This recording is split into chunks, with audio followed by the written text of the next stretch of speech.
Walmart, everybody knows they're a lot bigger than any store, any chain we have in Wisconsin. They can get things at a greatly discounted amount. They very easily can come into a town and mark everything very, very low, below their cost, drive the other retailers out of business because customers are going to show up there. They're going to want everything as cheap as they possibly can get it. Once the other retailers are gone, the prices go up. So that is the reason that we continue to talk about this issue and continue to protect it. Joe, I think you'll probably talk about this issue a little bit, but I'd like to hear, what do you guys think, just on the surface? Is this something you agree? Okay. Anybody disagree and want to share why? I'd love to hear concerns, thoughts, anything on it. It's kind of a tough issue when we're lobbying at the Capitol on this one because it's very complicated to talk to them about it. But I think that what legislators do understand is the importance of having local stores, having the local Quick Trips there, having a grocery store in their community. And they know that if their customers have to drive 30 miles because there's not very many stores, or that's where the nearest store is, that's a problem. So they look at it like a safety net, and we do too. And we've been able to keep this law on the books and continue supporting it. Anyone, thoughts, questions? Okay. Interchange issues. I don't know. Does anybody even know what interchange is? This one I find kind of interesting. When you talk to somebody, even if they're not in the industry, nobody realizes what interchange fees are. Does anybody want to jump in there? Nope. No one knows what it is, really. It's the swipe fee, essentially, on a credit card transaction. And they're very expensive. Joe may have some statistics on this. I know you have some more details. But really, when it comes to what a retailer has to pay for the cost to swipe a card, the credit card companies and the banks are making more money than the retailer. It's about 3 to 4% of that transaction. So, a lot of times someone will come in, they'll swipe a card for a really small amount, a couple dollars. The retailer has to pay this transaction fee on it. And with credit cards becoming predominant in the industry or with consumers, this cost has continued to increase. And it's become a very big issue for some retailers. And it's something that we would like to address. There are a lot of concerns with how it can be done. It's a federal issue, and there are our national associations like the National Grocers Association and the Food Marketing Institute work on this issue and try and make changes to this, either to cap it or to level it off somehow. But it's very difficult because, as I said, if you're not at the table, you're on the menu. Well, the banks and everybody else on the other side of this issue lobbies just as hard as retailers and businesses that are affected by this interchange fee. At the state level, we've looked at ways that we can do something on this, and we're looking at perhaps not paying the interchange on the sales tax portion. It gets a little complicated, but it's just a way that we can cut this cost a little bit. Michelle? Yes, Joe. I just want to interject there.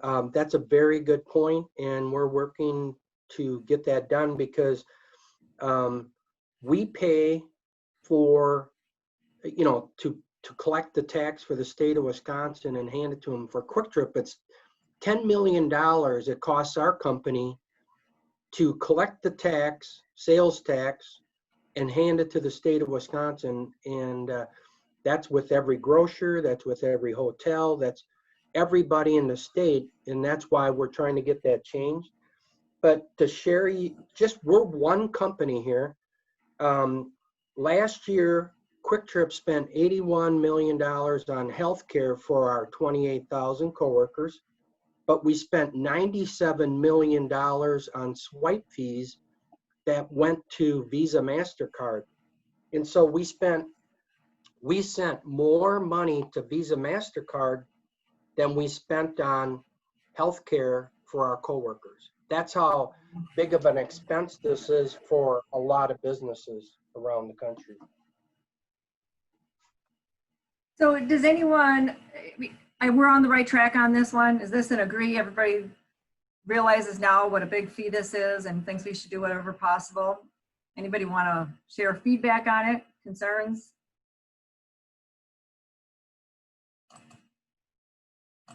I'm not going to call on you guys. Well, let's see. Taylor, you always look like you want to say something, but I'm not going to. Well, I mean, here at Nielsen's, when I was getting trained in, I was talking to some of the assistant managers in Baldwin.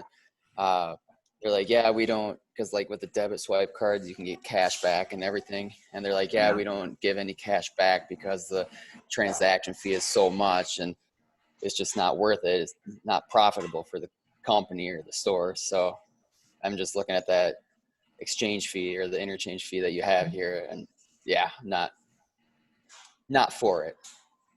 Yeah, and that's exactly it. A lot of people just don't realize. Most customers, when they're swiping their card for a $2, they don't realize that, you know, they probably took all that profit from that retailer because they have to pay for that swipe fee. So it's a little bit of education, educating legislators on it, educating the public, and hopefully we can get something done on this issue. All right. There is a law, this is kind of, I think, one of those dumb laws that can be added to that list, but there is a law that says that soda equipment, vending machines, the, what do they call them? The fountain drink machines, they cannot be provided free of charge to a retailer, even if they're branded. And I know in a lot of other like pizza industry and ice cream, they want to provide equipment like that because it helps sell their product. But for whatever reason, back in the 50s, they put a law in the books that said retailer cannot get this free. So you have to pay rent on this. So retailers have to pay for those vending machines that have Coke all over it, Pepsi all over it. They are paying a monthly lease fee on it. And it's one of those things that a lot of people don't realize it's on the books, and we'd like to get rid of it. But again, on the other side of this issue, we've got some of the soda bottling manufacturers who are used to this revenue and they don't want to give it up. So this is an issue that we are continuing to push on. I just give you an example of how expensive this can be. You guys all seen, we don't have these in many grocery stores, but the customizable Coke fountain beverage machines you can put in, you want cherry, vanilla, you know, different flavors. Those go, the rent on those alone is about $600 a month. So if you have one of those in your store, you're paying $600 a month. So again, you just think about the costs and how things add up. And that's just another example. And it's something that does not need to be there. If you're going to be marketing for another company, I think they should be providing it free of charge, or it should be part of the agreement. Work out an agreement on you're going to sell this much product and then you get the free equipment. But it should not be dictated by the state. What do you guys think of that one? Thumbs up?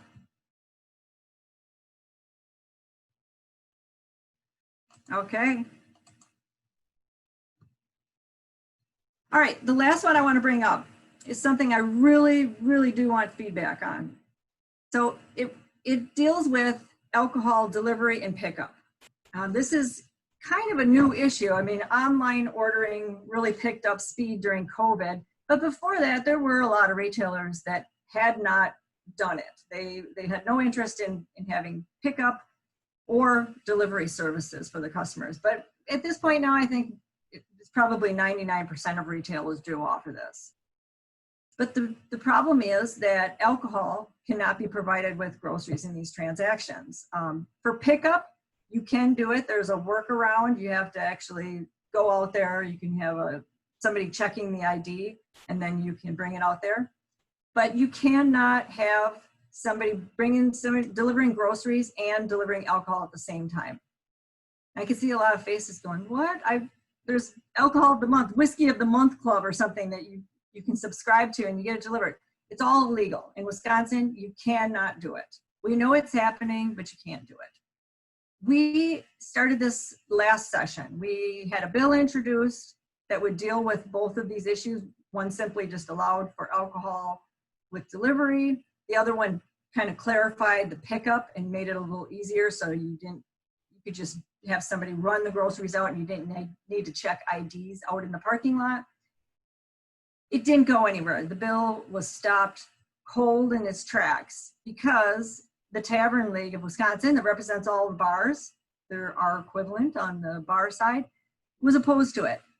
They say, well, we're not trying to sell meat and ribs. You know, you shouldn't be doing what we want to do. It doesn't really make any sense. And the issue got very interesting with COVID because the Tavern League, when they got shut down, all bars realized that it'd be really nice if we could deliver alcohol. So that was very ironic, and that might help us in future sessions to get this done.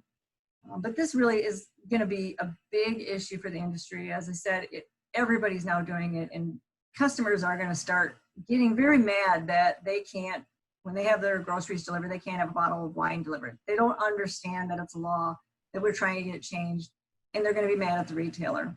So this is going to be one of our big priorities. I'd love to hear your thoughts on this. You guys, have you heard of customers who are mad that they can't have it done? Maybe you know of stores that are doing it anyways. Any logistical thoughts on this? Any feedback at all would be appreciated.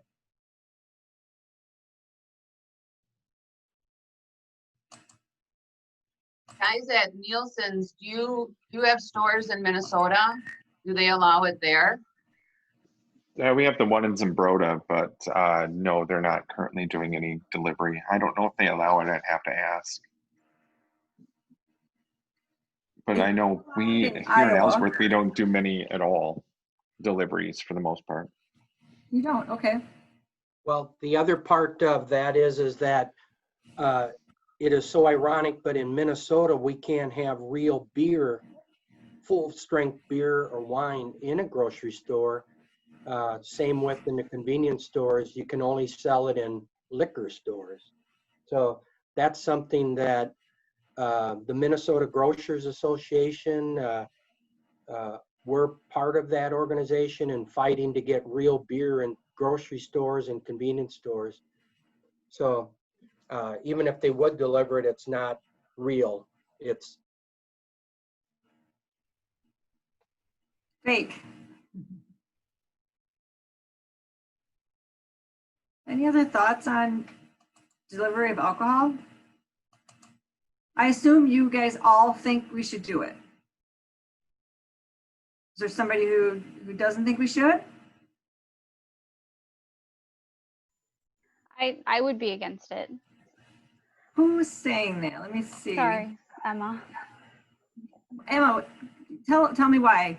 I just feel like logistically there'd be a lot to handle. I mean, how do you differentiate from people who are 21 buying alcohol for themselves and the people who are 21 buying alcohol for their family and sending it to them?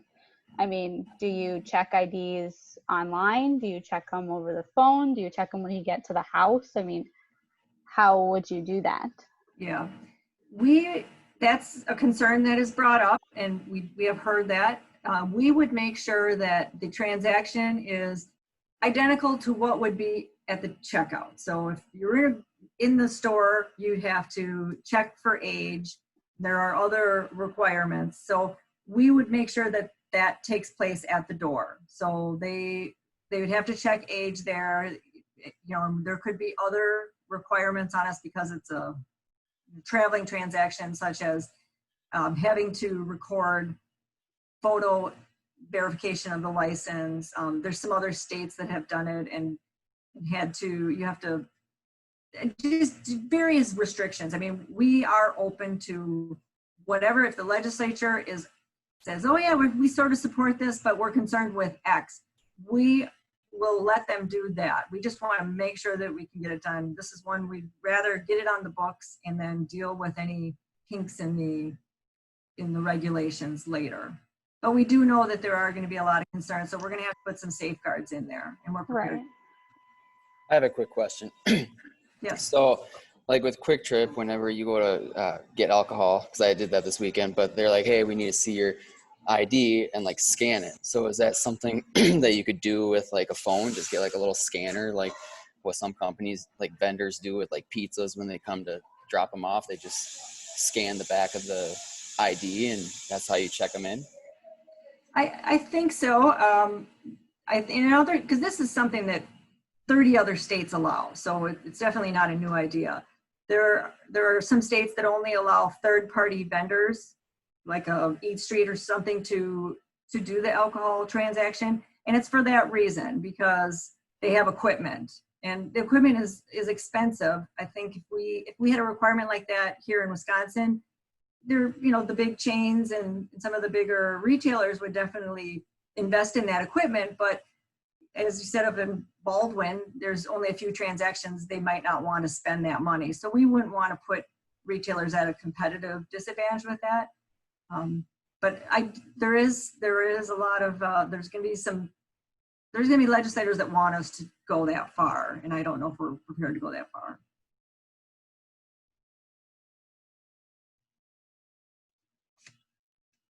Well, that's all I have for issues. I think Joe is going to jump in and talk about grassroots. And Joe, you can refer to some of these issues if you need to, but should play into what you're going to be talking about. So I'll let you take it from here.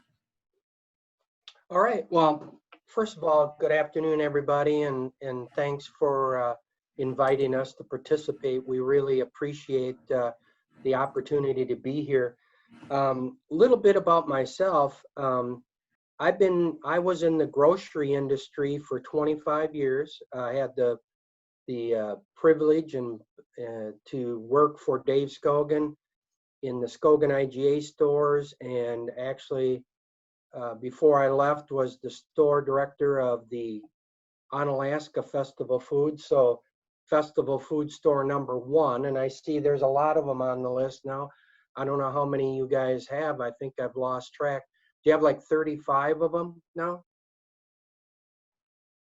Okay, and so I still keep track of you guys, and as I go in the store, I'm still, I find myself being back in my old shoes and looking at stuff that I always did as a store director. So it's in your blood once you're in that business, and it was something I really enjoyed.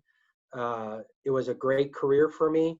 I got to know a lot of people, and the thing that really was the most rewarding was the young people that I was able to work alongside, help them kind of learn. Some of them, most of them, that was their first job, but they come up years later and they thank me or talk to me, and it's so rewarding. But so thank you for the 18 coworkers that are on the call today, because you guys are the leaders for the future.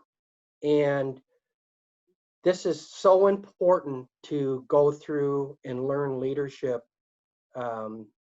because Ed did a great job on ethics and morals, because that's something you can't teach. It's either in you or it's not, okay?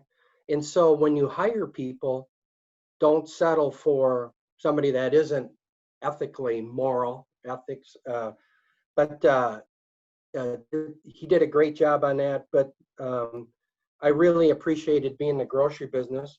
And then in 1997, I went to work for a little company called Quick Trip.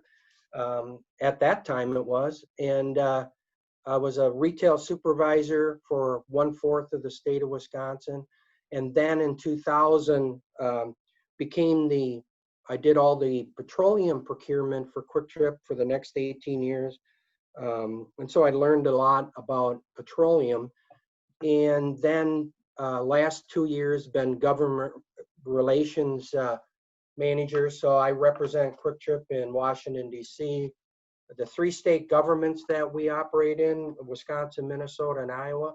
and then all trade associations that we belong to. And one thing that, you know, you're probably asking, well, how's he qualified to be in government relations? Well, I think Michelle, she pointed to that. Everybody's in government relations. And as a director in our petroleum department, I had a lot of interactions with government officials, regulatory agencies during those 18 years. And so that's what I want to talk about today, is why should you be involved? And because everybody needs to be. So I want you to please feel free to jump in and ask questions at any time. I'll be talking about Quick Trip here, and we're pretty humble here. I'm not trying to brag at all at any of these things that we do, but I would be happy to share with you things that we do that you could do at your companies. And maybe you won't do everything that we talk about today, but you start small and you do a few of them and then you move to the next. And the presentation will be, I think, Michelle, did you send it to them already? They'll have the presentation, but I also have my contact information on there, and I welcome you to email me, and I would be happy to correspond with you and talk about things that we could do or answer questions you may have. So with that, I'm going to get my presentation up here.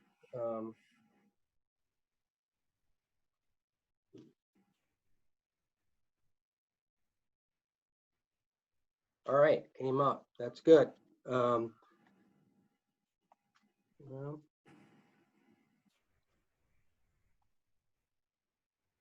I'm not getting it. Oh, let's see here.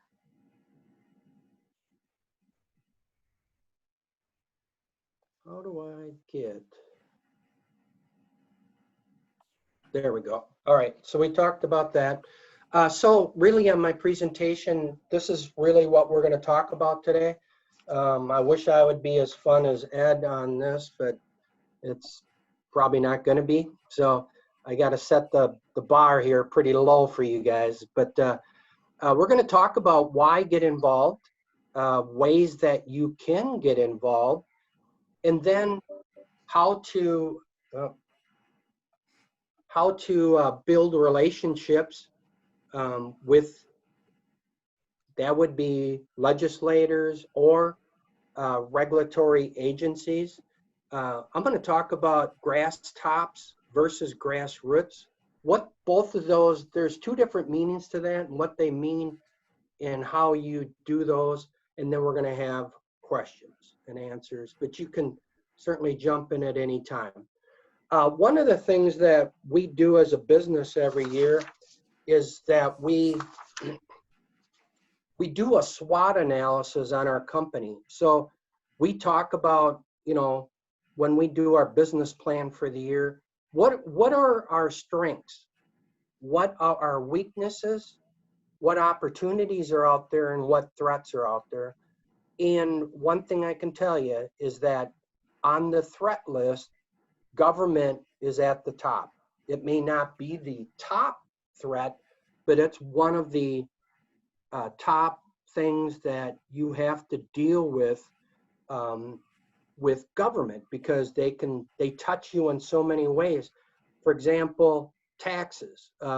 Quick Trip collects or pays $1.3 billion in taxes a year. We have swipe fees.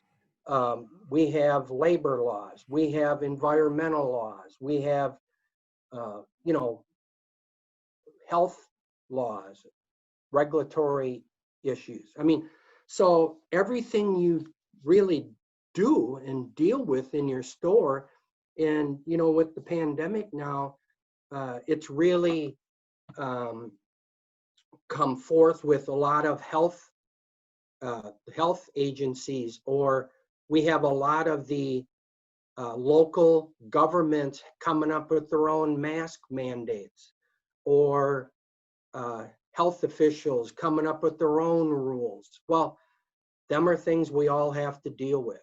And that's where, you know, government tends to come in as a risk. And so really that's why you need to be at the table, like Michelle said, otherwise you're going to be on the menu. You know, if you're not there and if you're not aware of what's being proposed or how it could affect your business, and you can't be there to tell your story because somebody else is there advocating for it. And if you're not there, well, then it's going to go their way. But, you know, there's reasons to be involved to stop bad legislation. Michelle had alluded to some of those, but there's a lot of them being proposed all the time. And you have to be aware of those and stop those as fast as possible. And you can't do it if you're not aware. Now, there's also good legislation out there, and when there is, you have to be there advocating for it and telling your elected officials why that would be a good law and how that really has a positive effect on your business or your personal life, you know. Regulatory overreach, this is something that is really gotten out of hand because Congress is pretty much given all their powers away to the EPA, the IRS, at the federal level, for an example, and then at the state level, you got the DOT, you got the health departments, you got all these different agencies really are unchecked. They're their own boss, and even the Senate, state Senate, and the state assembly, or even the governor at times can't tell them what to do. So you got to be aware of what's going on there. You got to be educated on the issues, and then propose legislation. We kind of talked through that. And then elections all have consequences. So it doesn't matter which side you're on. You know, we try to be very bipartisan here, but every election will have some consequences. Now, if you know, the president ends up being Donald Trump, there's going to be some of his issues. If it's going to be Joe Biden, there's going to be other issues. You know, there could be differences in healthcare. There could be differences in taxes and whatever. So every election, no matter at what level it is, has consequences. And then the other reason you should be involved is because we live in the greatest country in the world, that we have the freedoms to vote, to speak out about bad things, or hold rallies or whatever. You know, we have free speech. But a lot of people don't take advantage of that. They sit on their hands. They don't do anything. They don't do anything to help or hurt. They don't vote, but yet they're complaining about everything. So ways that you can get involved. First of all, is to vote. I mean, that is probably one of the most simplest things that I can say today, but you have to be an informed voter, okay? How many times have you gone to the voting booth? I've done it. I'll admit that I've gone down the list and I was voting, and then I get to this one category and I go, oh my gosh, who should I vote for? I don't know any of them. I don't know what they stand for. I don't know if they're for or against what I'm looking at or whatever. And so what do? You pick one. Now that was wrong on my behalf. I should have been better informed about the candidates, what they stand for, and how they affect you and how they affect your business. So I think that's very, very important. And as the election comes up for November 3rd, I would encourage everybody to do a better job studying all the candidates, so that when you go into the voter's booth, you don't do something, because it was unfair for me to vote for somebody just by picking somebody. That was wrong. And I shouldn't have done that. I should have been better informed. Attend trade association days on the Hill. We do this a lot. We're involved in a lot of different trade associations. This is really fun. Wisconsin Grocers Association has their day on the Hill. I would encourage you to do it. You know, the first time you go, it's always a little scary. It's a little nerve-wracking. You're like, whoa, I don't know how to meet with people or what to say or whatever. But once you go and you do it, you go, wow, that was really neat. And I learned so much. And my legislator got to meet me, and we started our relationship building, okay? You got to track issues through your state and federal trade associations. So that would be like Wisconsin Grocers Association sends out a great weekly president's report and talks about all the issues in there. Very well done and informative of all the issues affecting the grocery industry. We get that. I read it every week. Well, in fact, I think we get it more than once a week, but that's how I keep up on the issues in the grocery industry. I also will read magazines. I'll read newspapers, online news, every type of information that I can read or look at, I will. So FMI, the Wisconsin Grocers, or even other state associations. Participating calls to action.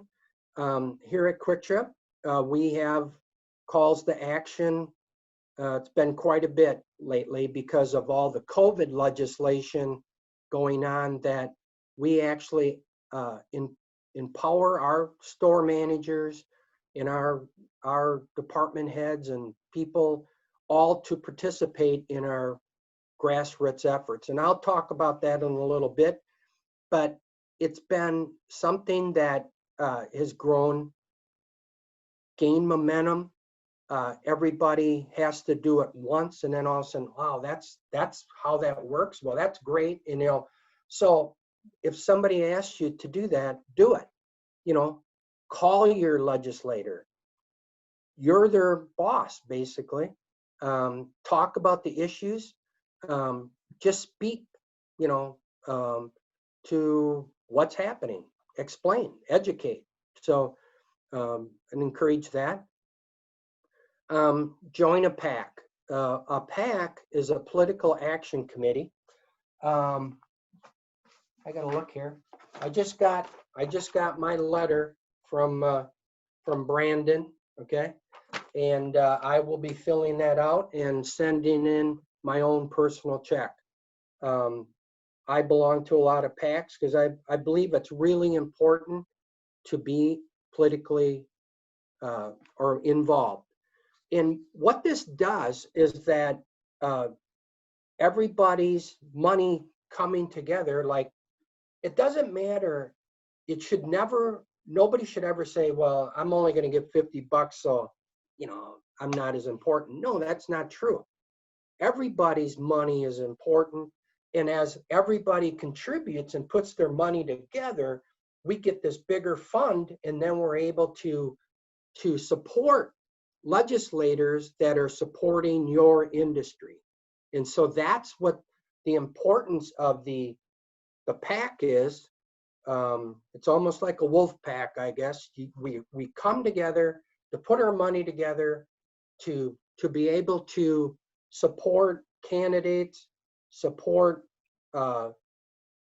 legislators that are actually friendly to our business. And a lot of times we can even support committee chairmen or even people that aren't necessarily friendly to our industry, but we changed their mind. So belonging to a PAC is something I would highly encourage everybody to do. There is no certain amount that you have to give, $20, $50, $500, $1,000, whatever you can afford. But it really gets you involved. It makes you have ownership of your political actions. And then also contribute to election campaigns. Michelle had alluded to that. And I don't want to use the word I all the time, but I really feel that is important in that I support candidates on both sides of the aisle because we need to have that sort of cooperation. You can't get everything done by only supporting one side of the aisle. You need people to start working together. I held a fundraiser for a assembly person this spring. I contribute to campaigns because I'm under the feeling that campaigns and elections have consequences. So helping the people that you feel would do the best job with your tax dollars and also helping your business or you personally is very important. And you got to pay attention to stuff like that. There's a cost that's kind of an investment there. You're not buying the candidate. We don't ever want to think like the PAC is not, we give them money so now they owe us. That's not how that works, okay? It helps support them and they get reelected or move up in their party or whatever. But that's what the PAC and private contributions do. These are some of the trade associations that we actually belong to. And that's important.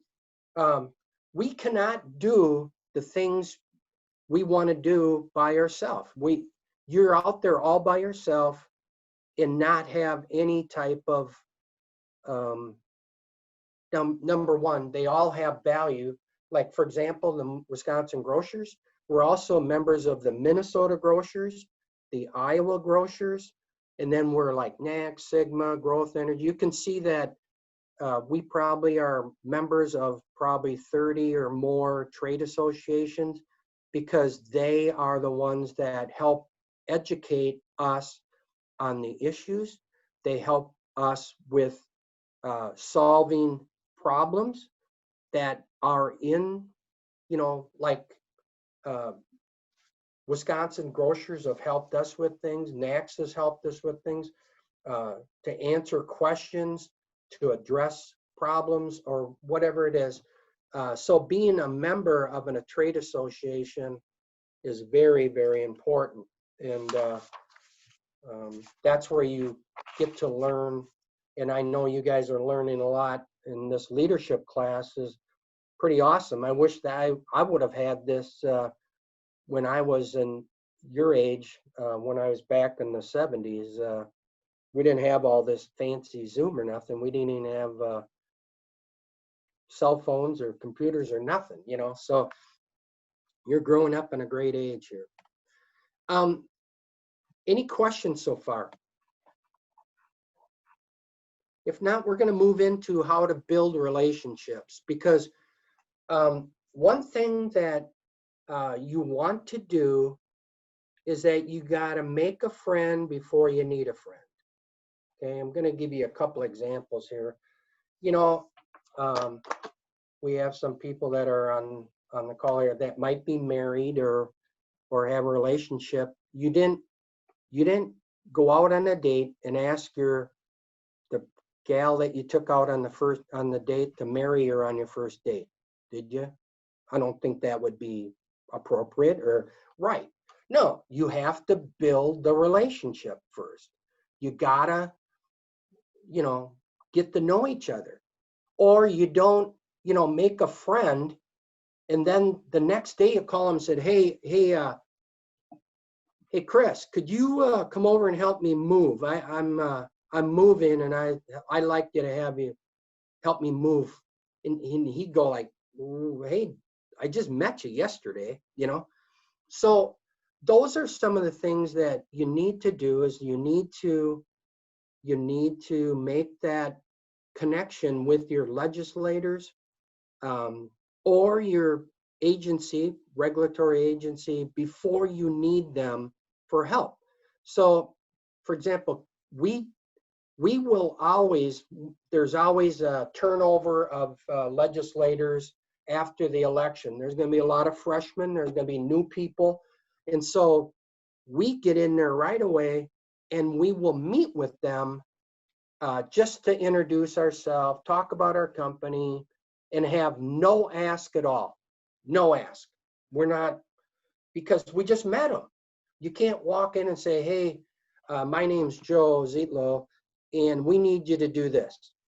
And they go, well, geez, I don't know you. I just met you, So building the relationships and having them know you, and then having them know your business is really important before you actually need to call them up and say, hey, Representative, I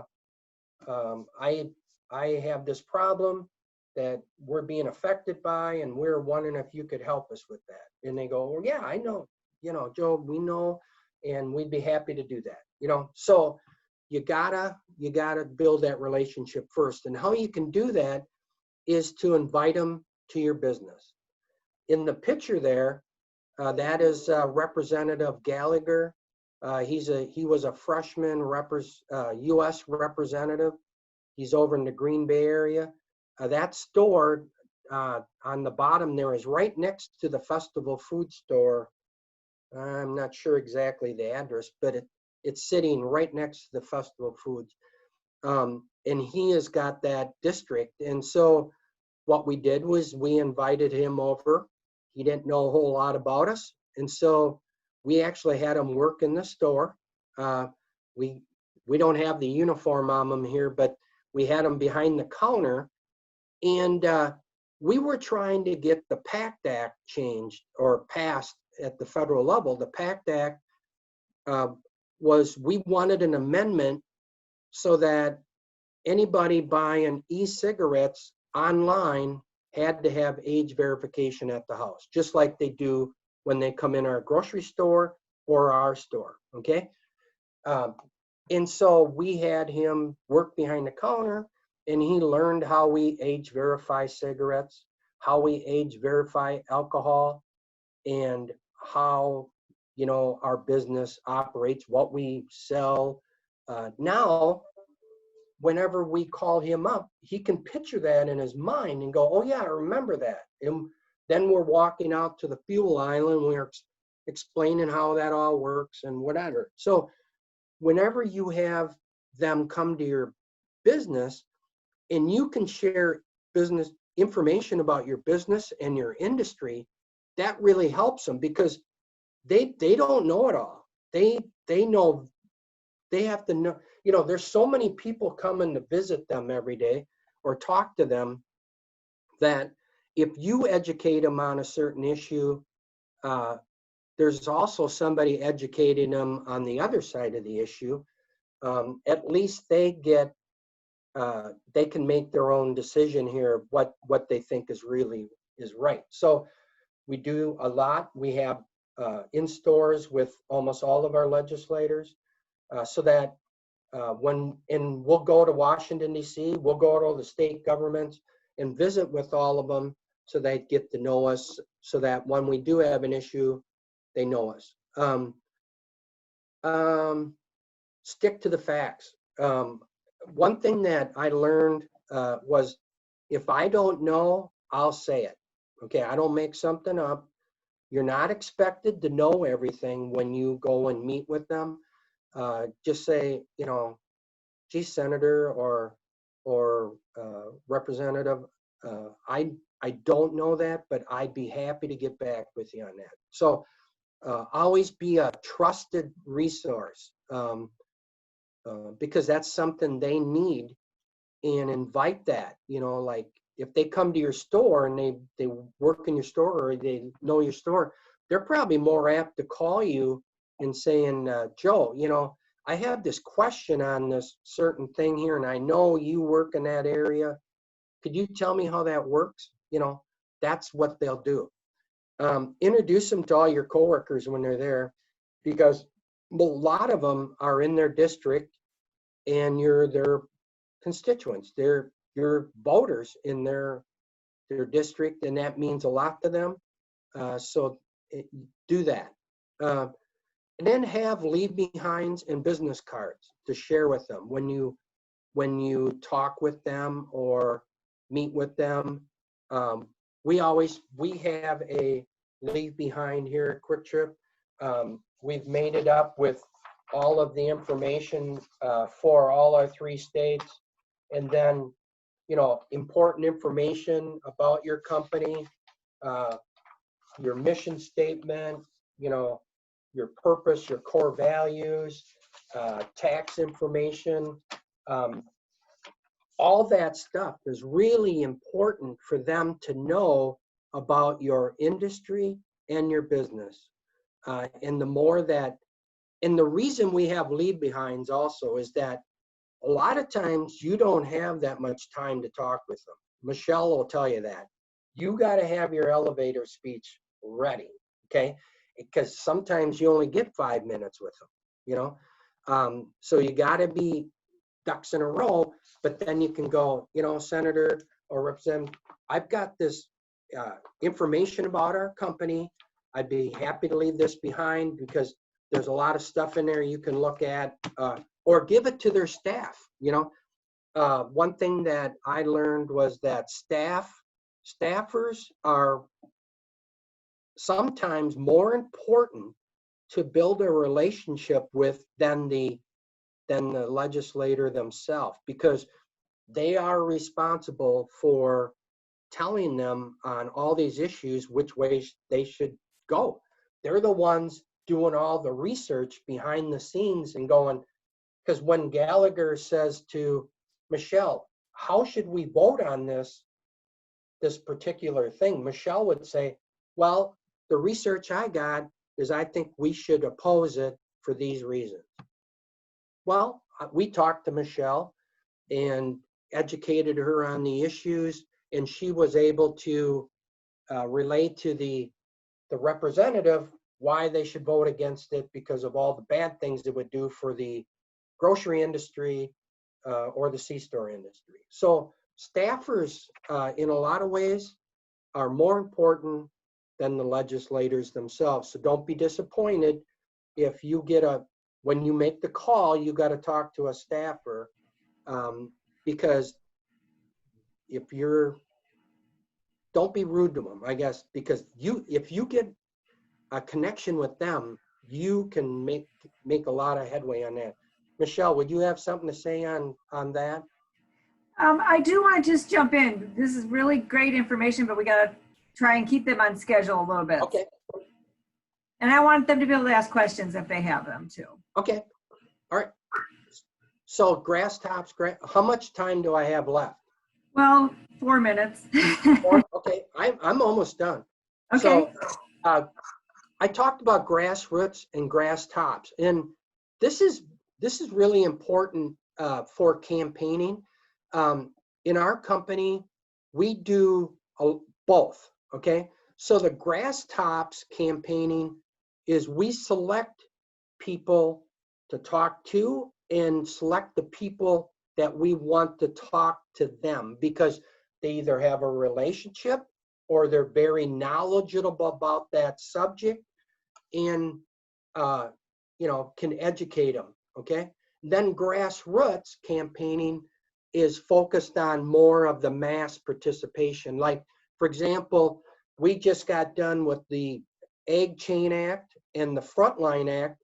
Joni Ernst in the middle picture there from Iowa was the author of the Frontline Act, and that is the act it was in the Senate to give all frontline workers, that would be in the grocery industry, the C-store industry, a 9-month federal payroll and federal income tax holiday, you don't pay it from April 1st to December 31st.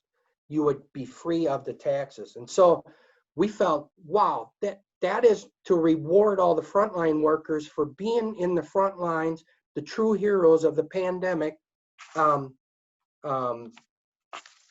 And so we ran a grassroots campaign, and we have over 1,060 letters and emails sent by our coworkers to the 6 senators in our 3 states.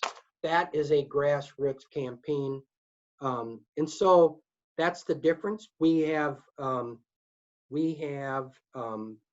computer programming that helps with the grassroots campaign but our power is in our people. And that's the point I want to make, is that you are the expert on all the subjects in your store. They don't know it. Okay. Don't think they do. And so when you are talking with legislators, just talk about your story. Talk about how it affects you in your store, in your department, because that is what's going to make them believe you. Believe me, you're a real person. A lobbyist is not, and they will always appreciate your story more than the other. So, and how does it work? You know, as a voter, you're the most powerful. You got the most powerful tool. It's your vote. And as a constituent, you can hold them accountable. And without hearing from you, you know, they don't know the issues. And so you've got to be able to communicate that to them. And then your recommendation could be the deciding factor. And by being involved, you will make a difference. Questions? So that's the end of my presentation. Thank you, everybody, for your patience and listening and being on the call today and being our future leaders in the grocery industry.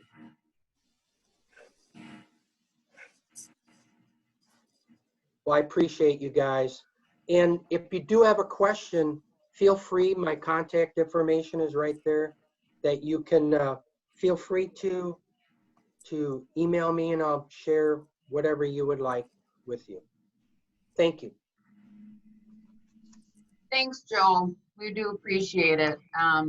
And I hate to have to rush any topic through, but we do appreciate it. And yes, everybody, Joe is a great resource. He definitely has experience in everything that he spoke about. He obviously also has experience in the grocery industry, so he would be a good person, a good brain to pick with anything that he talked about. So thank you. Next, okay. Next, I think we're going to go right into, we've got 2 guys from Society Insurance, and they are going to be talking about workplace safety. Woo! So we've got Patrick O'Brien and Adam. Adam O is what I'm going to call him. If he can tell us his last name. Well, I just don't even want to try to pronounce it. But and I'm just going to have them introduce themselves, and then we're just going to get right on into their presentations. All right. As soon as I can share my screen here. Joe, you guys can hear. Joe, can you unshare your screen? Yeah, I'm. Shoot. I can get started with the introductions. Sure. How do I? Sorry about this, Michelle. I'm going to see. Oh, here. Okay, here it is. Okay, I got to get this back up. Geez, I don't want to goof up your thing here. Oh, man. Here, I think I can do it. Let me try it. There we go. You got it? Okay. I'm sorry, guys. Thank you. You know, I grew up in the 70s, so technology ain't my best. So thank you. I'm lucky I got it on the screen. Thanks, Joe. Yeah, bye-bye. Bye-bye. All right, Pat, take it away. All right, everyone can hear me, I take it. We're good there. All right. I will Just going to jump to this PowerPoint here quick. All right, so my name is Pat O'Brien, and I am a senior risk control representative with Society Insurance. My partner in crime today is Adam Olenek. I know it's a tough name to pronounce, so a lot of people go with Adam O. But we both work in the risk control department. I'm a senior rep, and Adam is a risk control rep. We work with our policyholders to assist them with their loss prevention needs and help them improve both customer and employee safety. So as you can probably guess, and as Sarah alluded to, we are going to spend the rest of the day talking safety. So hold your applause till the end. I know everyone is ready and willing to go. This is our first Zoom presentation, so hopefully if all goes well today, we will obtain a better understanding of employee safety in the workplace, understand how employee injuries and customer claims can impact the cost of doing business, and discover some strategies for the managing care and maintenance of a facility. So hopefully this thing will jump here. I'm going to bring this up a different way just so it's easier for me to move through. There we go. All right, so when we first hear about safety, we generally think of Osha. So I want you to think back. Where were you when you first heard about Osha? For me, it was college when I started studying occupational safety and health. For others, it might have been your first job. And hopefully your answer is not just now. Anyway, Osha stands for the Occupational Safety and Health Administration. It was created with the Occupational Safety and Health Act of 1970. Its mission is to assure safe and healthful working conditions for working men and women by setting and enforcing standards and by providing training, outreach, education, and assistance. From an organizational standpoint, it's part of the U.S. Department of Labor. The administrator is the Assistant Secretary of Labor for Occupational Safety and Health, and they report to the Secretary of Labor. OSHA does have a director as well, and currently it is Scott Ketchum. There are 10 regions throughout the U.S. Wisconsin is in Region 5. The regional office is in Chicago. Now, there are 4 local offices in Wisconsin. There's one in Eau Claire, one in Appleton. We do have one in Madison, and then there's also one in Milwaukee. So you might be thinking, this is great, but how does OSHA impact me? Well, that is a great question. Thanks for asking. First and foremost, they set and enforce standards. So grocery stores are governed by 29 CFR, which is the Code of Federal Regulations, 1910 General Industry Standards. So that's not to be confused with the 1926, which are the construction industry standards. Now, not all standards are applicable, but there are certain sections to be familiar with to get a general understanding of what is covered. So later this evening or tonight, if you're having some trouble sleeping, I recommend reviewing these. First and foremost, I'd start with subpart D. That's your walking and working surfaces. So fall protection standards are in this section. So here we go. The first test question out there. At what height in general industry do you have to provide fall protection for an employee? And I'll give you some multiple choice here. Is it 4 feet or greater, 6 feet or greater? Never, or what is fall protection? So just take a couple seconds, jot down your answers, and then we'll bolt to the question, the answer here. So if you had a chance to get that down, if you said 4 feet or greater, you are right. If you said 6 feet, you are probably thinking construction. Why the difference? Don't know. If you said either of the other two, some additional safety training is probably in order. Subpart E, we'll move on. Exit routes and emergency planning is another important subpart of the general industry standards. Subpart I, personal protective equipment. Subpart L, fire protection. Subpart N talks about material handling and storage. So in this section, you are going to find your forklift or your powered industrial vehicles standards under 1910.178. Quite a few stores have those, so that's a very important section to review. Subpart O, which is machinery and machine guarding. Here under 1910.212 are going to be your general requirements for all machines. If you want to get more specific, you go to subpart R, which will be your special industries. So most facilities will have some type of bakery operations. Under 1910.263, you'll find some standards on bakery equipment. And then finally, a very important one, subpart Z, is toxic and hazardous substances. So here's where you're going to find your hazard communication type information under 1910.1200. That's hazard communication. So to enforce these standards, OSHA will conduct inspections, and if a business is found to be in violation of any applicable standard, they will issue a citation, and that citation comes with a corresponding fine or penalty. Now, there are a few types of violations that will result in a fine. You can have your serious, you can have your other than serious, and you can have willful or repeat. Now, serious and other than serious can result in a minimum fine of $7,000 all the way up to $13,494. A willful or repeat violation can result in a minimum fine of $70,000 all the way up to $134,937. You can also receive fines for failure to abate or failure to correct an identified hazard.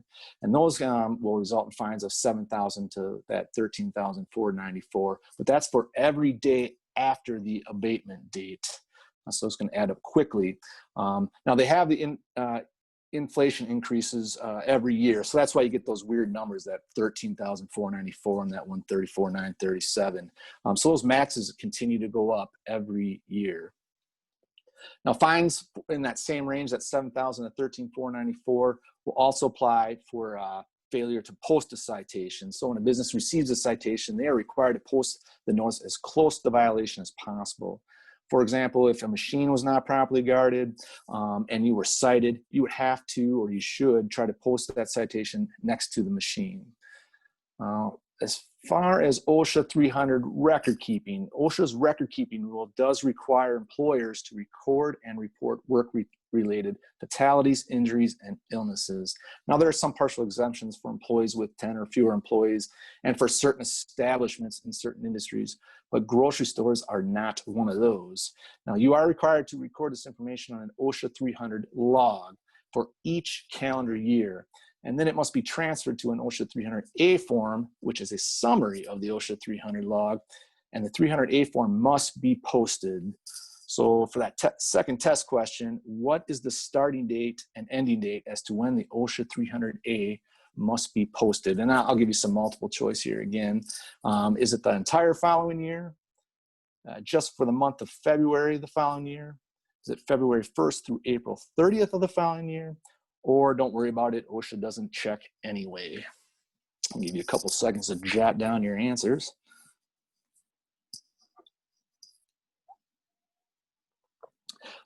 So just to let you know, it must be posted in the business from February 1st through April 30th of the following year. So for example, the 2019 injuries are posted on February 1st of 2020 through April 30th of 2020. So if you said that last one, it should be noted that this is one of the first things that OSHA will typically ask for if they visit your business for an inspection. And most places will post that near where their OSHA posters are, or where employees generally congregate near the employee break room or a time clock, whatever the case may be. Now you have to retain that OSHA 300 log for a minimum of 5 years. OSHA can ask for that information for up to the past 5 years. After that, doesn't too much matter. OSHA also has electronic reporting requirements. So companies with at least 20 employees must electronically submit their OSHA 300 A info, and that's relatively new, and that is due on March 2nd of every year. Let's move on to the general duty clause. So this is kind of the heart and soul of the OSHA Act, and I'm just going to read this verbatim here just to make sure I don't miss anything. But each employer shall furnish to each of his employees employment and a place of employment which are free from recognized hazards that are causing or are likely to cause death or serious physical harm to his employees. And Part 2 says, shall comply with occupational safety and health standards promulgated under this act. Part B says, each employee shall comply with occupational safety and health standards and all rules, regulations, and orders issued pursuant to this act, which are applicable to his own actions and conduct. So the employer has a part of this, and the employee also has some responsibilities under the OSHA Act. Now, right or wrong, depending on how this clause is kind of interpreted, OSHA uses this to account for hazards that do not necessarily fall under a specific standard. So for example, ergonomic related hazards, everyone's body type is different. Some can lift a lot, some can lift a little, so it's hard to come up with a specific standard. Generally you'll get cited under that. And there's other things that they see out there that they might cite you under this general duty cause. A couple final thoughts on OSHA before we move on. One, if you want to learn more about OSHA and the general industry standards, and who doesn't, I would recommend attending an OSHA 10-hour general industry course. It will provide more detail on how OSHA operates and provide a general overview of the most often referenced standards. And then number two is you should also keep in mind that OSHA standards are the minimum. So if you really want to create a positive or strong safety culture, you should really strive to go above and beyond the standards. I will move on for the sake of time so we can keep things going, and then if we have questions, we can take those at the end. I'm going to jump here to dangers in the workplace. I obviously don't have to tell all of you that there are many employee safety hazards that cause various types of injuries in the grocery store industry, and to cover them all would take probably a full day and more than likely more than that. But the three we in the insurance industry tend to deal with the most are cuts, muscle sprains and strains, whether they be related to, well, I guess primarily related to manual materials handling, and then injuries resulting from a slip or trip and the associated falls. So incidents really occur for two reasons. You have unsafe acts or you have unsafe conditions. Now, most safety professionals would agree that unsafe acts are the primary reason for incidents in the workplace. So employees make unsafe decisions for three primary reasons, in my opinion. Number one, they don't know any better. So that's generally a training type issue. Number two, they just want to get the job done as quickly as possible. So it's kind of a safety culture issue. And three, they don't consider what they're doing as risky as it may be. Now, most likely because they have not been hurt doing it before, and that's a behavioral issue. So of these, I believe that number three is the worst because it is hard to change behavior. Typically, it takes a serious event. So if you think about what is going on right now in our society with mask mandates, same with any type of safety rule, sometimes, unfortunately, the employee needs a traumatic event for it really to hit home, which typically means that they've had some type of serious injury, and by now it's too late. So what you should really strive to do is change this behavior, thereby creating a good safety culture. And one way you can do that is through adequate training. So let's kind of look at these kind of three here real quick. So they're cuts. So there are a variety of ways to get cut yourself when you're working in a grocery store. The common causes are knives, slicers, and box cutters. Now, typically, these are high frequency, low severity injuries, meaning the overall medical cost is minimal, unless, of course, you happen to tangle with a bandsaw in the meat department. While they may seem insignificant due to their low cost, they are something that can be prevented with good employee training, sound practices, and the use of cut-resistant gloves. Now, unfortunately, I believe there are many more cuts that get that happen in stores and then actually get reported. So sometimes it can be difficult to convince the powers that be to implement those necessary controls. But I want you to keep in mind that OSHA does require employers to contact them in the event of an amputation. And there have been cases where a healthcare provider, an employee goes in, has identified a cut as an amputation, and that tends to be dependent on the extent of the injury. So if that's the case, you may view this as a bad cut, but not an amputation. Healthcare provider says it's an amputation, and now you're contacting OSHA, and now you're in their hands to see if they're what they're going to do going from there. So from a manual materials handling standpoint, how often employees are exposed to manual materials handling is going to depend on the size of the operations. But there's no doubt that they will at some point have to move items manually. The best way to minimize the risk of injuries related to this hazard is to utilize material handling aids such as forklifts, you have pallet jacks, you have carts, and you have dollies. Employees should be encouraged to use those as often as possible. Other strategies to consider are setting restrictions on manual materials handling. In safety, we generally say to review controls for manual lifting of items that are 50 pounds or greater and implement such controls as requiring employees to utilize a two-person lift, or you can break down boxes to reduce the weight. Other controls are practicing good housekeeping and storage techniques. And of course, there has to be some training on proper lifting techniques. We'll move on to slips, trips, and falls. And there are several different injuries that can occur as a result of a slip, trip, and fall. You have fractures, you have sprains or strains, you have concussions, and there are times when you can slip or trip and not fall and still be injured. There's greasy and wet floors that are quite common. In the winter, you've got to deal with the snow and the ice outside, and then you've got customers tracking that in. So now you've got wet floors that you're dealing with. And we have the change of seasons, which are very nice in Wisconsin, but that thawing and freezing creates potholes and uneven surfaces. As an insurance company, this is really the most frequent type of claim from an employee and customer perspective. So I would like to focus on the slip and fall part of this topic. With that said, and test question number 3 here, at what change in elevation can people trip? And I'll give you some choices here. Is it 1 inch, 2 inch, 3/4 inch, or 1/4 inch?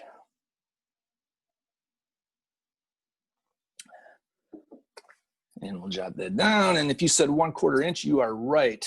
Now, this isn't much, 1/4 inch, you can imagine, and is especially concerning if your clientele is primarily senior citizens.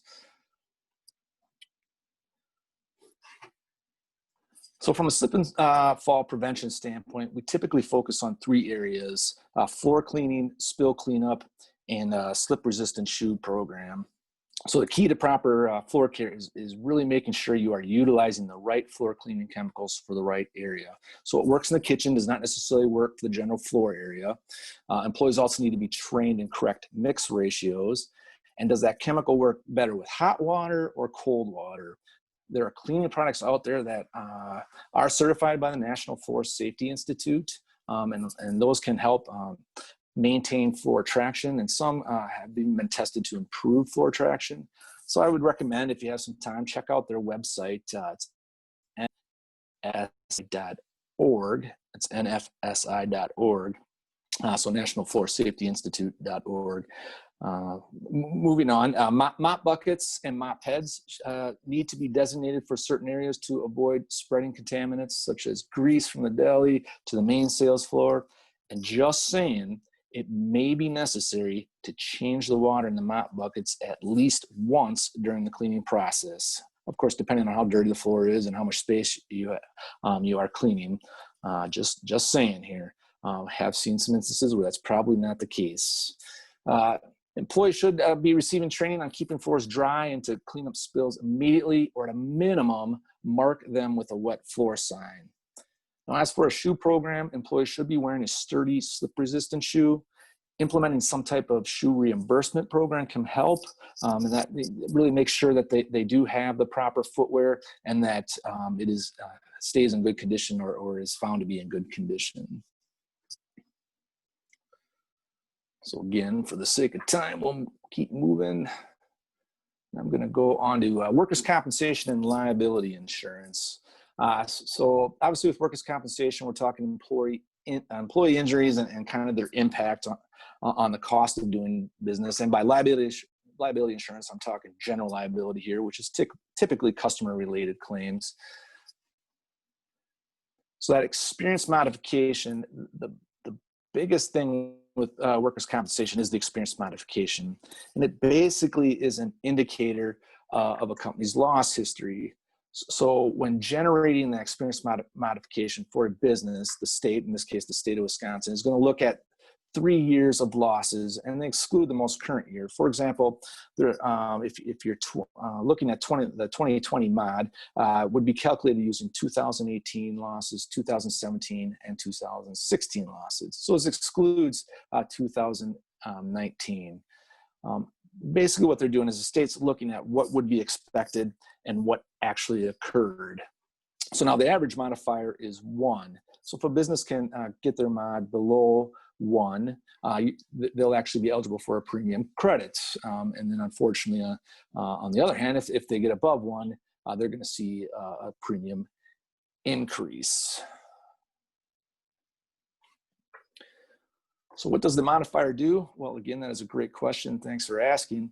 It provides a safety benchmark. So is your current safety plan working? It also has a pretty big impact on profit, whether it be positive or negative. So we'll just look at this real quick. So we have two companies. Company A is one grocery store, and across the street you have Company B. So Company A has an experience modification rate of 1.02. And they have $2 million in total payroll or gross payroll. So for those that you may or may not know, work comp is based on your payroll, and then that's divided by 100. So every $100 of payroll helps to generate the premium. And then they times it by the rate, 3.87, so $3.87 per 100. That's roughly about where the grocery stores run. And that's times the experience modification rate. In this case, company has a 1.02, so slightly above 1. That's going to result in a premium of $78,948. And that's excluding anything else. That's just the base premium. So Company B's got an experience modification rate of 0.64. So they've got a pretty good safety program, or they've been doing well with losses. Everything being equal, same payroll, same rate.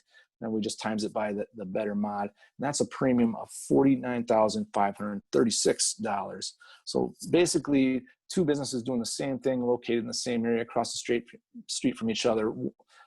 That's a difference of $29,412 in premium. So Company A, as you can imagine, is going to have to sell a whole lot of bananas to make up that cost.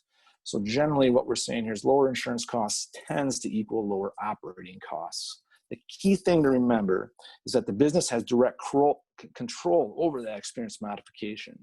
It really is the only part of the workers' compensation calculation that you can control, or business can control. So how you run your safety program and how you manage claims to help control those costs will play a significant role in profitability.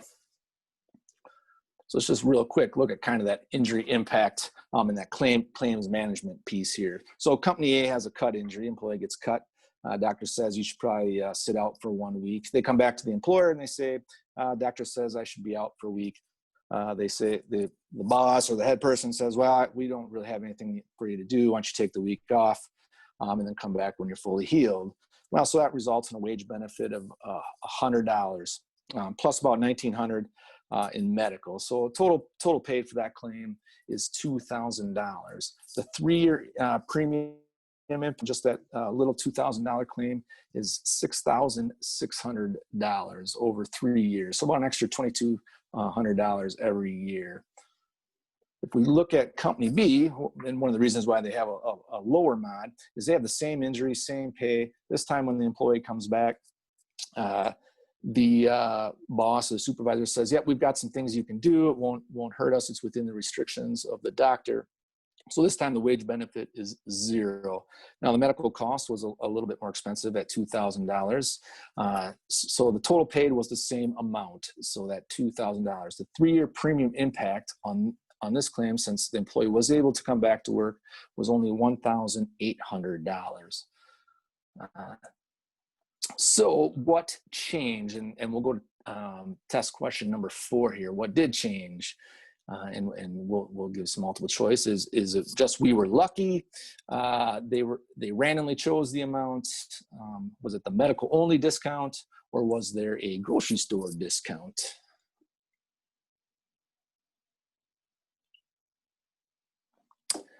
So if you said the medical only discount, you would be correct. It's important to note that medical only claims are reduced by 70%. So that $2,000 in medical was reduced to $600, which is what went into the experience modification calculation. Lost time claims going at 100%. So the full $2,000 went into that modification calculation. So just by paying that employee that $100 in wage reimbursement resulted in an additional $4,860 in increased premium over those 3 years. So this is the primary reason you're going to hear about, or you should have some type of return to work program. Now, can return to work always be done? No, but it should always be discussed. So I would recommend keeping some type of alternative work or a light duty work log. Jot down those jobs that need to get done but kind of always seem to get set aside. And these can be useful when you do have those opportunities or some need for some return to work. Let's jump on to general liability here. So just to let you know, general liability, which you probably already do, is a standard insurance policy issued to business organizations. And it's really to protect them against liability claims, whether it be for bodily injury and sometimes property damage. Now, the legal standard in Wisconsin is that a business must do what is reasonably necessary to prevent injuries from occurring to its customers. Now, I would like to focus on two areas where many or most of the general liability claims come from in grocery stores, and that's going to be, we already said, slips and falls, and then we also get a number of food related claims, as you can probably imagine. So from a slip and fall standpoint, just like employee safety, they are a major concern. Your best defense against customer slip and fall claims is really to prevent as many of them from happening in the first place. So two areas that can help: we got spill cleanup procedures and a good MAT program. Now, as part of those procedures, I really recommend spill cleanup stations located in your high traffic areas or those areas that are prone to spills or wet floors. And those procedures should be in writing, and employees should be properly trained. A best practice would be to have an employee stand by that spill or put this in the procedure, stand by that spill while another goes and gets the mop. There are also spill cleanup products out there that can help to quickly absorb spills. So some of you may have these. The one that I see quite a bit is Spill Magic, but there are others that are out there. And then, of course, having slip-resistant mats in key areas is vital. So whether you use a vendor or purchase your own, they should be heavy-duty, store soil, and absorb water. Floor mats should not buckle, crack, flip over, migrate, or fail to contain the water. As for entrance mats, they should stop the soil and water at the door, and thereby minimizing tracking of soil and water into the store. So test question number 5 here: how many steps on average does it take to remove shoe contaminants? See if you can come within 2 here. So write down a number. Well, if you said 11, then take a bonus point, because that is exactly right. Now, if you said 9, 10, 12, or 13, go ahead and take a point. You're within that too. The important thing to note is on that 11, that's an important number to remember, because when you go about choosing the amount of mats you need or the length of the mats, you're going to want to remember that it takes on average that 11 steps. Now, there is an ANSI NFSI B101.6 standard. So ANSI is the American National Standards Institute, and NFSI, we already said, National Floor Safety Institute. And they have a standard for entranceway matting. And it's going to outline the procedures for selecting, inspecting, and maintaining of entranceway matting. If you go to NFSI's website, you might be able to find that standard out there. It also defines the various types of entranceway matting that are available. And finally, cardboard is not a mat, and cardboard should not be placed over matting. You'd be surprised how many times I see that when I'm out walking around the stores. Now, from a claim defense standpoint, video surveillance can really help and is a good investment. They should cover both the exterior and interior, and they should keep data for at least 30 days. Now, if there is an issue, I recommend saving the video for a minimum of 30 minutes prior to the incident and 30 minutes after. An hour might even be better in some cases. It is really good to see what happened in the area before and after, as well as to see the claimant before the incident and after the incident. Now, as for incident reporting, there should be set procedures that all employees receive some type of training. Managers should receive additional training, especially on how to fill out an incident report. So I can tell you the more detail that you provide, the better. And never give the claimant a copy of the incident report, and do not allow them to fill it out. Again, these are going to be legal documents and potentially could end up in court, and you do not want them in the claimant's words. You want that in your own words. So we'll move on to food safety. So another area where grocery stores are exposed to general liability claims is in food safety. So now foodborne illness is a disease transmitted to people by food. And here's a test bonus question. So just in case you need to make up for one. When is a foodborne illness considered an outbreak? A foodborne illness considered an outbreak? Is it 10 or more people, 5 or more people, 50 or more people, or 2 or more people have the same symptoms after eating the same food?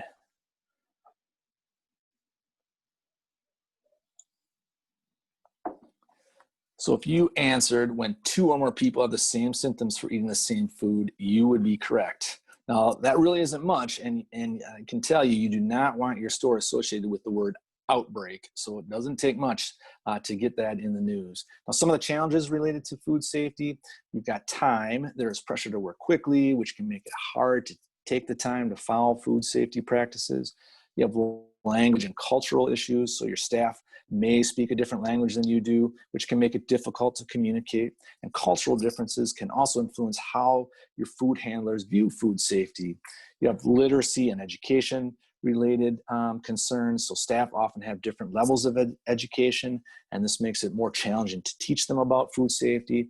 And then you've got staff turnover. So if you're frequently having to train new staff as they leave, as they come in and as others leave, that's going to leave less time for food safety training.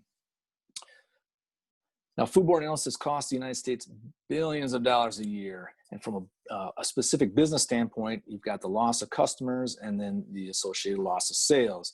You have negative media exposure. You're going to have lawsuits and legal fees. You have that loss of reputation. There's lowered staff morale in some cases. And then potentially an increase in insurance premiums. Not to mention the most important item, which is the human costs. So victims may have to miss work, they'll have medical costs, there could be some potential long-term disability costs, and worst case scenario, there could be a possibility of death. Now, how do they occur? Well, that is a great question. Thanks for asking.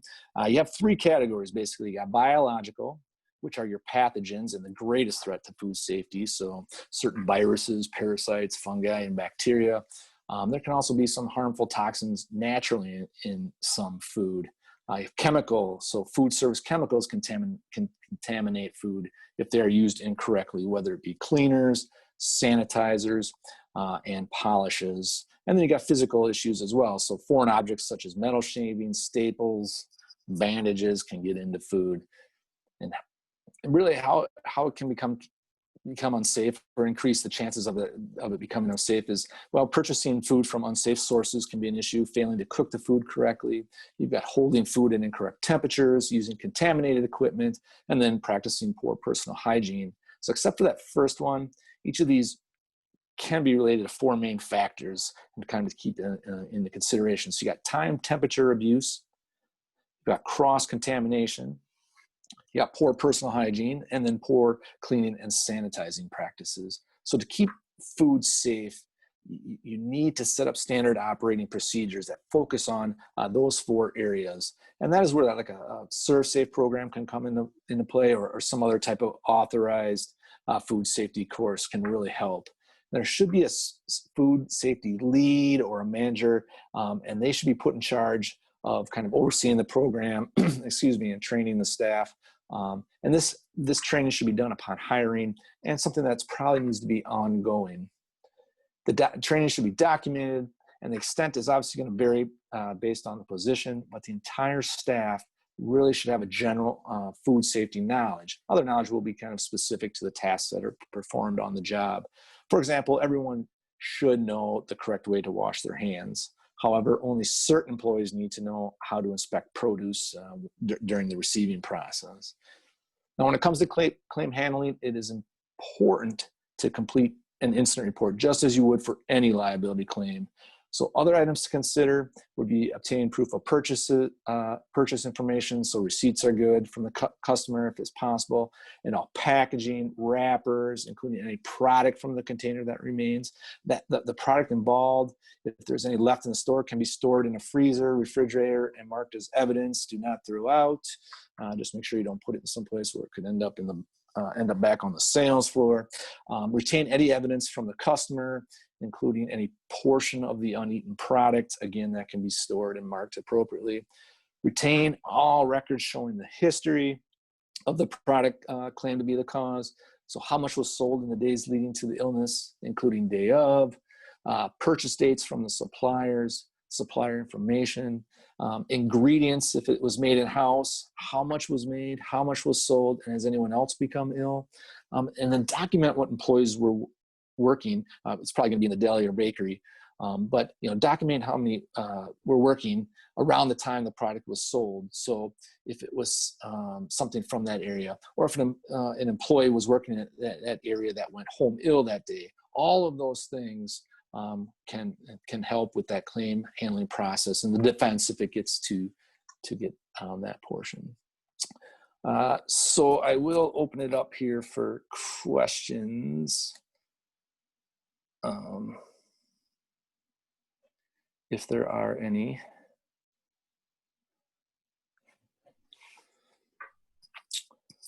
Otherwise, yeah, go ahead. No, I was just asking if anybody had questions. No. All right. Well, right. I'll continue. Yep. Yeah, I'll just wrap it up here quick, and just to bring it full circle. So, excuse me. Far too many times, I believe, really in a business, they fall into that trap of this is the way it has always been done.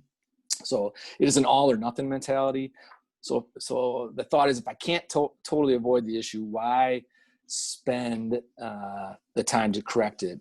Now, with safety, you cannot always avoid an exposure, but if you can minimize how often you must deal with it, you can reduce the likelihood of an incident. You should always be looking for ways to control the risk to make it less hazardous. And safety really comes down to a few things, in my opinion. Probably could just jump to this and saved everyone a lot of time, I suppose.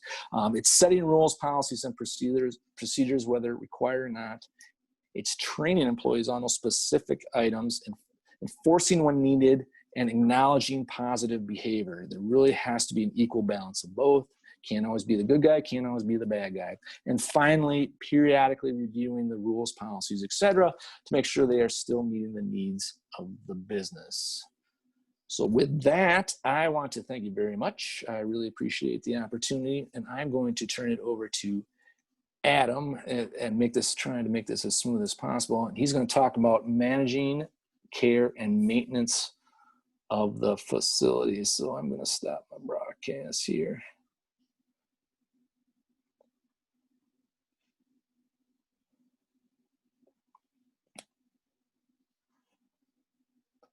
All right, hopefully everybody can see my screen. Is that, can everybody see it? Or everybody that's not muted, I guess? Yep, it looks good, Adam. It looks good, Adam. Okay. Sorry, I just got to get here. All right, so we're going to talk about managing care and maintenance of the facility. We'll start out with retail theft, why retail theft is happening and important. So in a recent report of Retail Knowledge, produces the largest risk and loss prevention conference series in the world, recently identified that the United States retailers are losing $46.8 billion in 2007. This has been a slight decrease since 2016 report, but still pretty prevalent. And then we'll go over shrinkage. Shrinkage is the loss of inventory that can be attributed to factors such as employee theft, shoplifting, administration error, vendor fraud, damage in transit in a store, and cashier errors.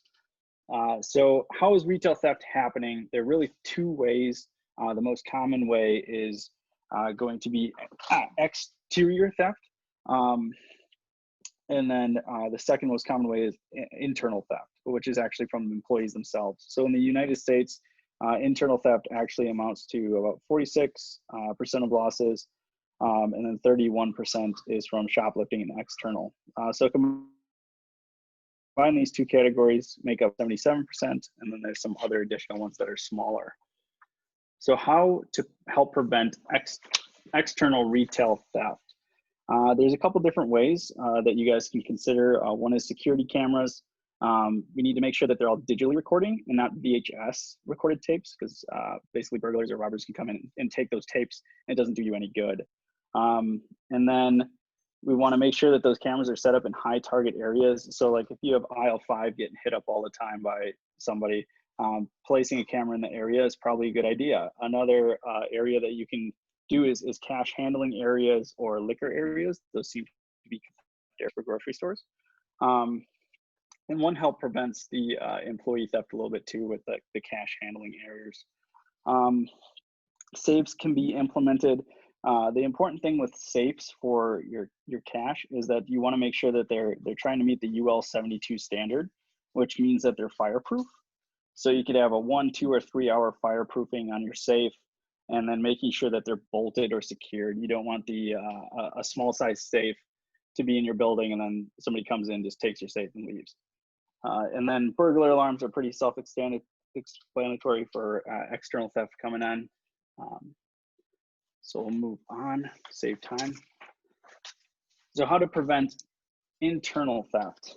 A big one here is going to be background checks. So performing background checks on employees helps to ensure the quality and retention of your new hires. Background checks can help manage and minimize risk, reduce losses due to sexual offenses, violence, or in this particular instance, theft. Particularly important positions to perform background checks on would be anyone in a more money handling type of position.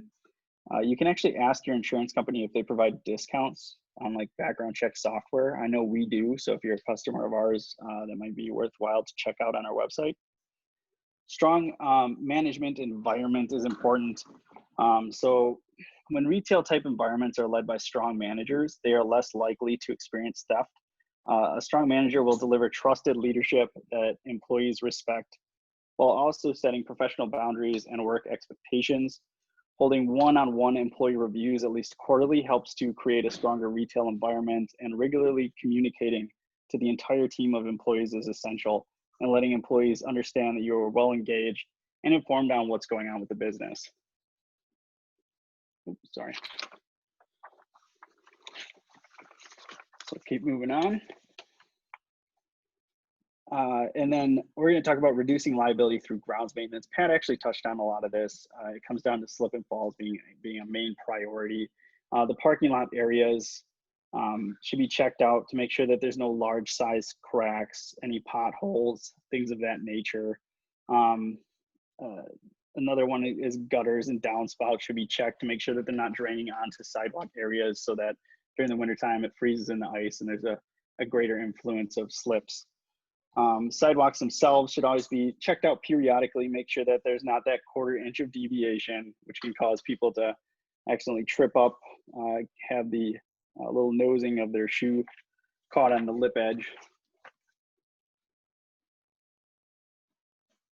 And then I just wanted to include this because these are kind of the standards that everybody uses, whether that's the fire department or the building inspector or the insurance inspector that comes by. We're using the Nfpa codes, the International Building Codes, and the National Electrical Code to kind of make sure that the business is up to standards.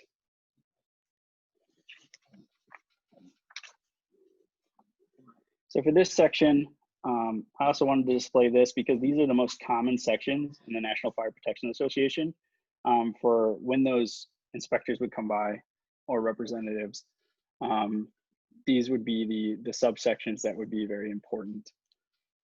And we'll cover these a little bit more in detail.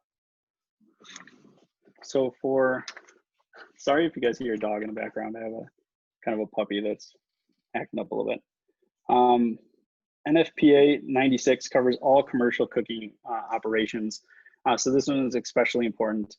And the first little 10.1.2 code kind of goes over grease-laden vapor equipment does need an automatic extinguishing system over it. And then it gives examples in the next one. So if you guys have those DFAT fryers, the ranges, the griddles, anything like that, you're gonna see little nozzles that are pointed over it, or ideally you should, because that's the automatic extinguishing system that's there to protect you guys in case that fire happens. Continuing on with NFPA 96, this one's going down 10.21. So this code basically covers, you need fire extinguishers and an AES in the building if you guys are doing cooking operations.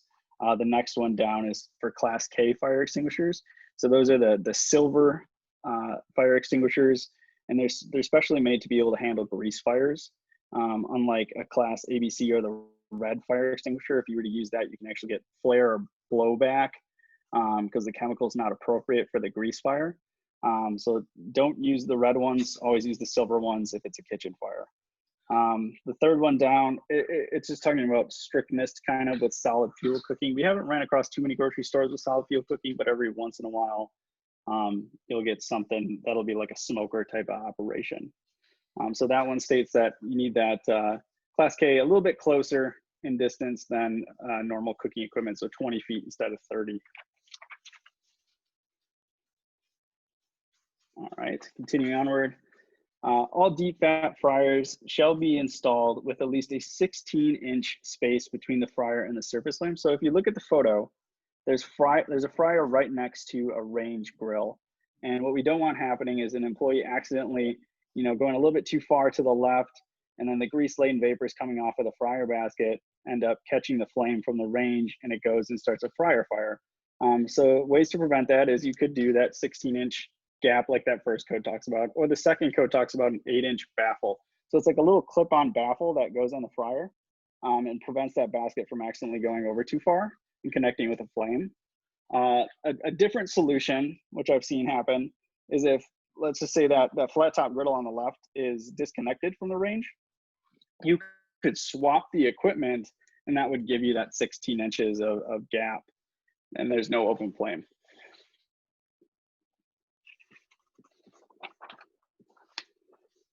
So this one's talking about the grease filters. Ideally, people should be swapping these out and cleaning them every week. That helps minimize the grease that's allowed to collect on there. That's important in case any sparks or embers come off of the cooking equipment and accidentally hit the baffle filters, which would start a fire up there. In the actual codes, it states it needs to be to a 50 level. Basically what that means is a hair follicles of length is allowed on, which is actually pretty thin. I think a good standard of practice is you start to see them yellow, they definitely need to be cleaned. If you start to see them black, that's way past due for grease accumulation on the baffles. For this section, it's just talking about how often do we need to clean our hood and duct system for grocery stores. And it's going to be semi-annually. So twice a year, a cleaning contractor will have to come in and basically hose down the fan, the duct area, the hood, everything like that, and make sure it's all clean and good to go. If you guys do have 24-hour cooking, it might vary a little bit. That's going to be a little bit more frequent. But you can check with your local municipality on that as well. This section here goes over the building sprinkler system and requirements. So the first one kind of talks about the responsibility aspect of it. If you own the building, you're going to be automatically responsible for it. If you're a tenant inside of the building for your grocery store, you might want to check the lease agreement. Maybe the property owner takes care of it and such. Otherwise, it's your responsibility. The system should be maintained annually, and then records should be basically, I would suggest to put them right by the riser system. It's like a big black pipe that's usually in like a maintenance room or some back room, and then keep them in like a nice little plastic container by the system. It helps the fire inspector and the insurance inspector come by. Then you don't have to like kind of frolic with records and stuff like that to keep them organized. And then we want to make sure that all things are 18 inches below the sprinkler heads, because you don't want something blocking the water path, because that would suck during the middle of a fire if something's blocking it, and then the fire is just able to continue to keep spreading. And then we want at least 36 inches around the main sprinkler riser. The reason for this is because during that emergency response situation, it might be nice for the fire department to have access to that. either shut it off or to, modify it in some way or some form to be able to help suppress the fire further. So I want to make sure that's clear and unobstructed.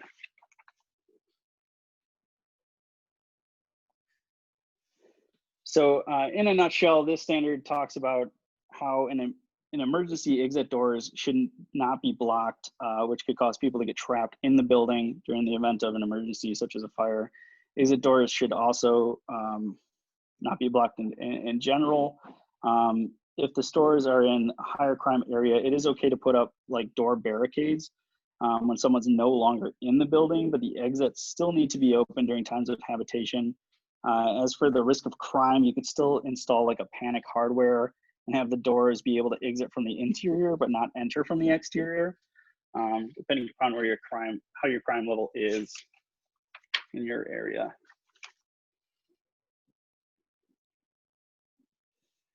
So for this one, these two standards kind of state that the exit lights should all be illuminated and be able to let people see where they are located in an emergency situation. And emergency lighting is required in the building in the event of any interruption of normal lighting. This helps in case of a power outage so that guests may see where they're going and so they don't accidentally hurt themselves on your property or hurt your merchandise. Also, by abiding to Nfpa 101 standards, you can help reduce the possibility of any potential lawsuits. An example would be making sure that there is emergency lighting during a power outage situation. If you did not have emergency lighting in the building and someone tripped and fell in an area where there was supposed to be such illumination, an attorney could point out that to the business that it was not up to current standards. Tried to hurry that up. These are the citations too that I kind of went over and it mentioned. There's little numerals by them in case you wanted to reference anything, but do you guys have any questions for Pat or I? Hopefully that was quick enough. Anybody?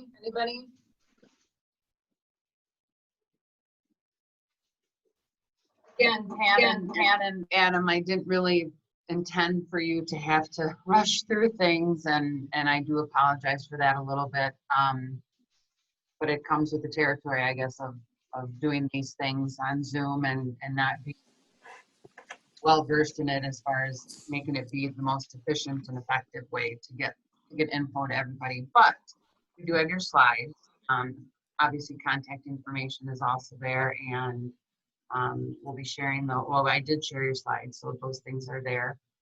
Society has been a very, very good and very important member to the Wisconsin Grocery Association. So again, like I said, with Clifton Larson Allen, they're a great resource. Reach out to them. They'd be happy to answer any questions you have, I'm sure. Anybody, anything for Pat and Adam? Sign off, and we just do some housekeeping.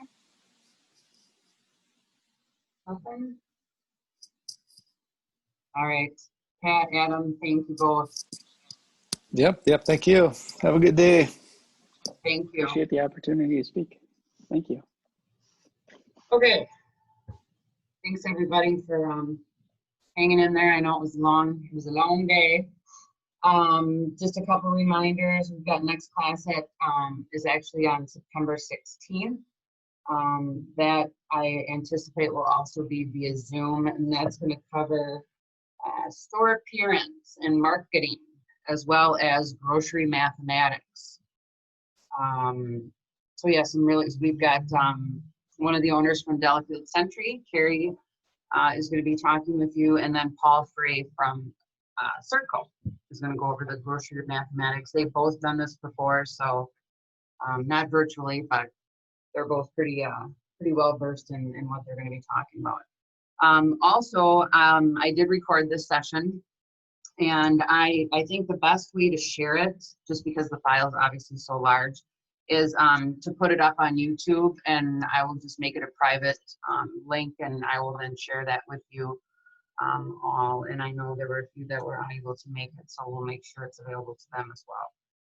As soon as I do get the slides on the ethics from Clifton Larson, I'll forward those. And I can't think of anything else. Anybody have anything?